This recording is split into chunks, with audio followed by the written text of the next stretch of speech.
Hey friends! Today is January 11th, 2018.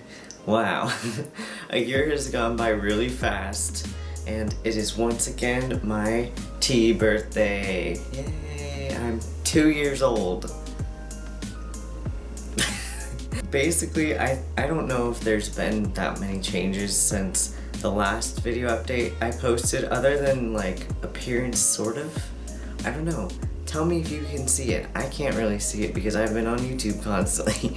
But that's the other thing, because in 2 more days, it's the first time I ever showed my face on YouTube, but that was, I think, 3 years ago. No, it was 2 years ago too, wasn't it? We'll find that out. Something I didn't mention in my last video is a whole bunch of things that I think a lot of trans people don't mention, in that usually T birthdays are like E-birthdays, whatever. You focus on how you've changed, and that's what a lot of people are interested in. But the thing for me is that a lot of it was also mentally, and I think that's something that we need to stop neglecting in society in general, but also in regards to this, because it's kind of a big deal. Like, yeah, sure, I feel like I am presenting how I would feel best and most confidently, but the impact that has on me as a person is ridiculously huge.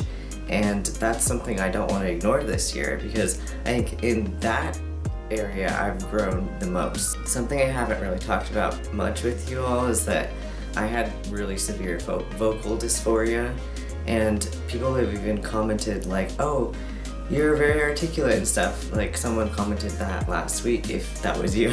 I didn't used to be, and for a long time I was when I was a kid, and then it just kind of faded away out of me, and that was one of the things where it was like, this is exactly why I've always had that issue, because everyone used to think I was introverted. If you knew me from high school, it's because I just literally just went mute. Like, I didn't talk to anybody, and I didn't really like feel like my voice matched how I liked it, and that was part of it. But then once you deal with that every day and you just don't feel comfortable with yourself, it just decreases your ability to socialize, and that's exactly what happened to me, to the point where I just kind of shut down everything, and my personality was sort of vacant.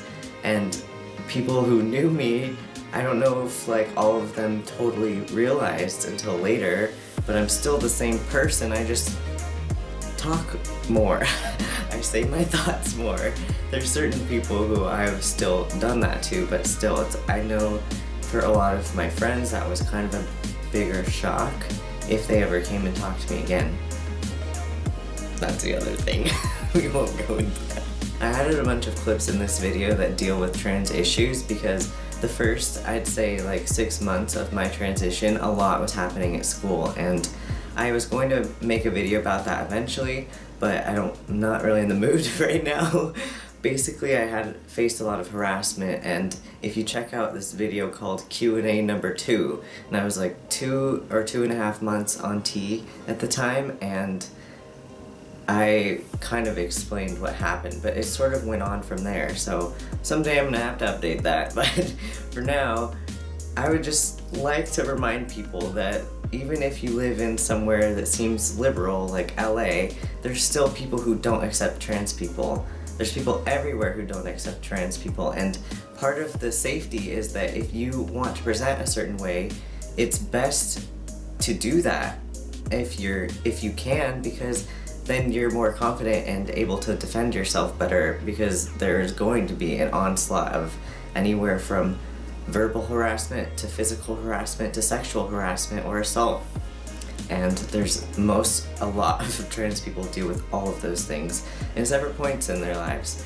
I don't mean this to be like dark or discouraging. I just wanted to add this because it's something that I don't want to ignore, and it's something that I feel like I have pushed through to the point where I was much more confident. Like, if you look back at my pictures and everything, I'm gonna show them in combination with video clips. I think you can literally see it in how I took the pictures, which is kind of weird. And then I know there's a certain point last year, about 6 months, where I volunteered with the LA LGBT Center, and we went door to door talking about trans issues, and that boosted my confidence tremendously for my sophomore year of college. But a lot of things happened after that too.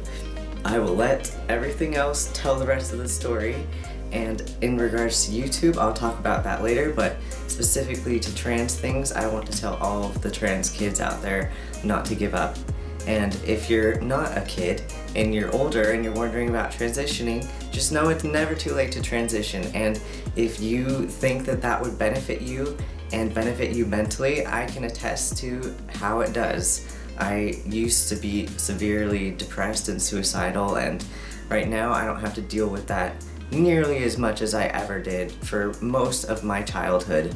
So I hope that that's reassuring, and I hope that you can see, like, yeah, there were some negative things, but like, I pushed through them, and so can you, and I believe in you, and we got this, people. I really think that things are going to keep changing, and I know I'm going to fight for that. I know other people who are going to fight for that, and if you're not able to, just please stay safe. That is the most important thing. And be true to yourself where you can. Okay, bye. I hope you enjoyed.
What is your favorite part about What Sexual? And it's probably the ending, so sorry. What are my life dreams? It's a big question. I want to become a man. I mentally have felt better. The only problem is that, like, people have been kind of shitty, so I will talk about that later because some of your questions answered that. But I think if all things considered, I'm doing better. It's just that the circumstances around me have been worse. I was inspired to create this video because of the Orlando shooting, and I really wanted to spread the message that it is not a choice and that this is serious things that are happening and what we could possibly do about it. So generally with trans issues, and it's not very well researched right now. The older survey was just about harassment, and this is more about like life in general, because so much about this is just educating yourself. So when I posted my comic, everyone was asking me about that because they either didn't know what a binder was used for, or like, it's interesting because as soon as you start mentioning this stuff, people are like, wait, I'm normal for feeling this way. I'm not totally weird for wanting to get rid of my chest tissue. during silent reading, I started making that goose sound.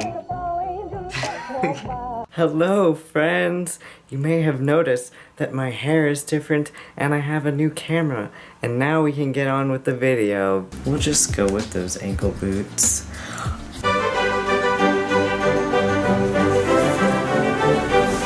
Nope. Nope. Hey, friends! Wait, I know what I have to do. Surprise! Oh my god. That looks crazier than I intended.